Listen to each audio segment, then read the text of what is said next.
जो हमने हेलमेट कुलदीप भाई के यहाँ पे रखवाया था वो भी हम ले आए हैं। और भाई को मैं अभी रास्ते के बीच में ड्रॉप कर दूंगा और फिलहाल अभी मैं निकल रहा हूँ देहरादून के लिए।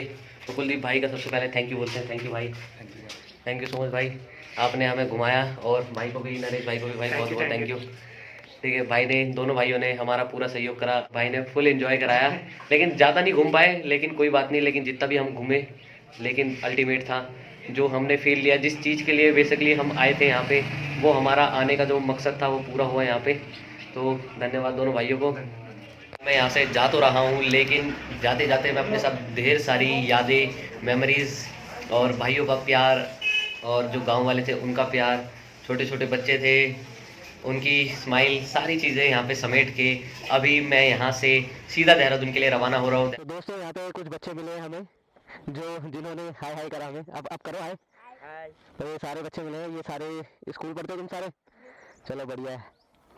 तो ये अपने चैनल का लोगो है, ठीक है, इसको जाके घर जाके सब्सक्राइब कर देना। दोस्तों कैमरे में बैटरी ख़त्म होने के कारण हम आपको कुछ क्षण दिखा नहीं पाए। वो क्षण ये थे कि जब हम निकले थे तो हमें एक रिफ़्रेशमेंट चाहिए था। रिफ़्रेशमेंट के लिए हम एक ढाबे पे रुके थे, तो वहीं पे ही मैंने अपने जो कैमरे को और मोबाइल को दोनों को ही उसी टाइम चार्ज कर लिया था। और अब टाइम आ गया है इन हंसी वादियों को अलविदा कह के अपने जो देहरादून का जो सफ़र है उसको कंटिन्यू करने का। दोस्तों नरेंद्र नगर से नीचे उतरते उतरते गूगल हंटी ने हमें एक रास्ता दिखाया, तो अब इस रास्ते को फॉलो कर रहा हूँ, लेकिन हमें शायद पूछ लेना चाहिए। तो चलिए एक बार पूछ लेते हैं तो किसी से, भैया देहरादून ये वाला? तो ठीक है, थैंक यू। तो भाई गूगल आंटी हमें सही रास्ता दिखा रही है और अब इसी को ही फॉलो करते करते हम आगे चलते हैं। दोस्तों यहाँ से देहरादून सिर्फ और सिर्फ 39 किलोमीटर दूर रह गया है। और ये जो पहाड़ी शैली पे ये लोहे के ब्रिज बहुत ही प्यारे लगते हैं। और यहाँ पे अभी धूप हो चुकी है, जिसके कारणवश अब गर्मी का एहसास भी हमें होने लग गया है। और यहाँ जो ये रास्ता है यहाँ पे पत्थर गिर रहे हैं, तो हमें उससे भी सावधान होकर चलना है। और ये थोड़ा सा मुझे जंगल वाला एरिया भी लग रहा है। इस टाइम मैं कहाँ पे हूँ मुझे खुद नहीं पता। जहाँ जहाँ गूगल आंटी हमें लेके जा रही है, हम गूगल आंटी को ही इस टाइम पे फॉलो कर रहे हैं, क्योंकि अभी इस रास्ते पे सुनसान रास्ता है और शायद आगे भी कुछ ऐसा ही चलता रहे।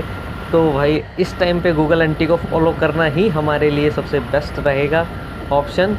तो चलिए इन जो ये जंगलों के बीच वाले जो रोड है ये इनका आनंद लेते हुए हम अपनी राइड को कंटिन्यू करते हैं। और दोनों तरफ जिस रोड पे पेड़ घिरे होते हैं उस पे बाइक चलाने का जो आनंद है वो और दुगना हो जाता है। ये सोंग रिवर है जो मेरे उल्टे हाथ पे है, और यहाँ से अब देहरादून काफ़ी कम डिस्टेंस पे अब रह गया है। और सबसे पहले हमें काम यही करना है, क्योंकि देहरादून में जाके सबसे पहले अपने लिए हमारे बजट का एक होटल तलाशना है। तो राइड करते करते फ़िलहाल हमने पहुंच चुके थे देहरादून।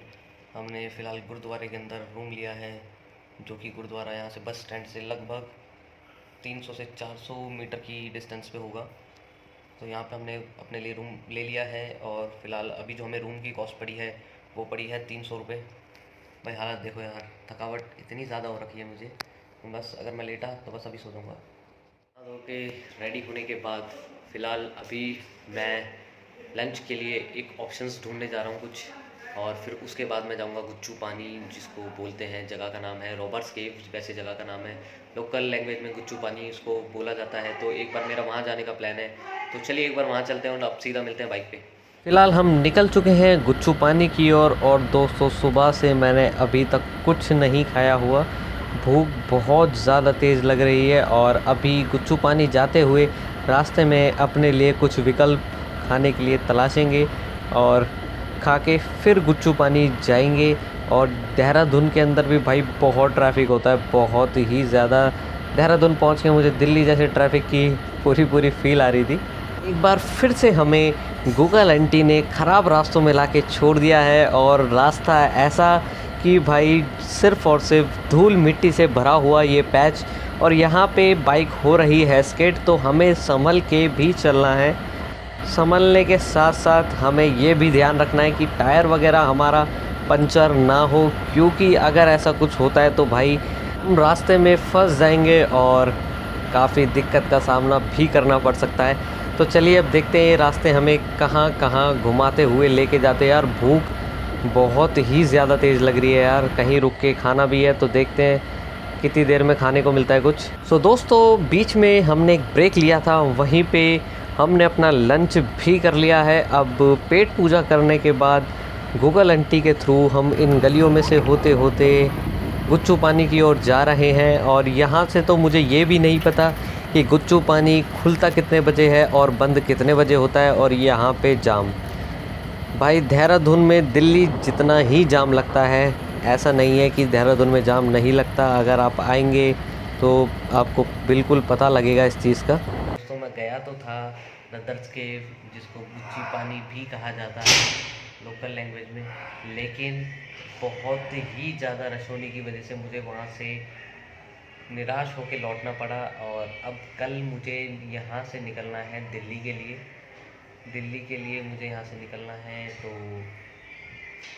मैं कोशिश ज़रूर करूँगा कि एक बार गुच्ची पानी में ज़रूर एक्सप्लोर करूँ यहाँ से निकलने से पहले।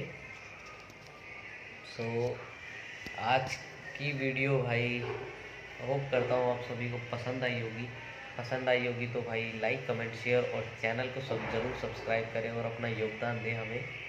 धन्यवाद।